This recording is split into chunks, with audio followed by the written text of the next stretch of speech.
Joe, all attempts to push back against the administration's trade policies, they all seem to be fizzling out right now.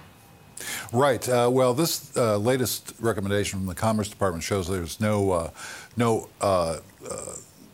shortage of distrust with China regarding their companies entering the U.S. market or having anything to do with the U.S. market. There has not been much chance of Congress moving against Trump trying to restrict trade, but most of that has to do with allies. There is great sentiment in Congress and probably at the public at large for cracking down on China, and this is yet another example of the administration going that way by saying that China Mobile is wholly owned by the Chinese government and as such is subject to coercion and influence for potential economic espionage. And the president, he was speaking a little bit about the World Trade Organization. There's a lot of speculation now that's his next target, saying things have to change. I want to take a listen here real quick.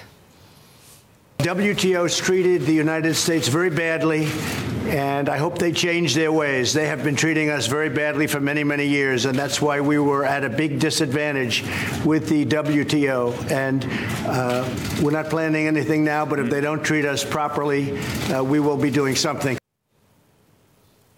So after TPP, we see a lot of turmoil in NAFTA. I mean, how real are these president's threats to quit the WTO now, Joe? Well, this is a long-standing grievance of the president's, and as such, you can't be dismissing it simply as hyperbole.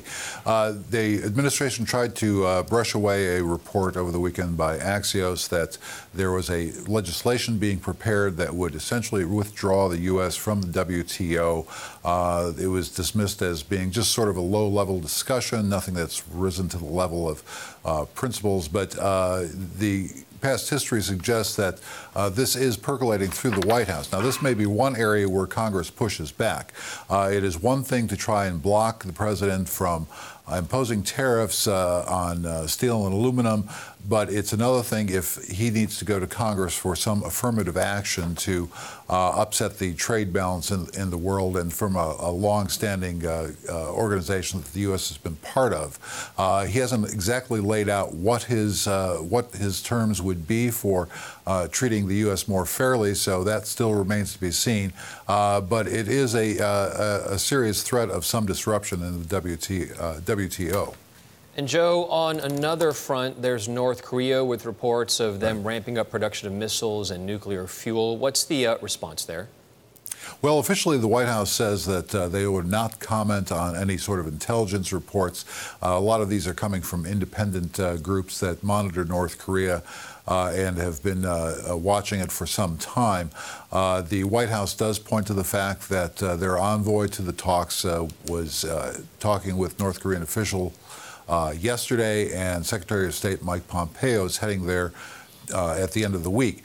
Now, despite the fact that Kim Jong-un has not really publicly ever made a commitment to dial back on weapons development or even any sort of unilateral disarmament, the administration, National Security Advisor John Bolton says that they continue to believe and expect that they could get to the dismantlement of North Korea's nuclear program by the end of the year if the North Koreans cooperate. That is, however, still quite a big question as how far North Koreans actually are willing to go.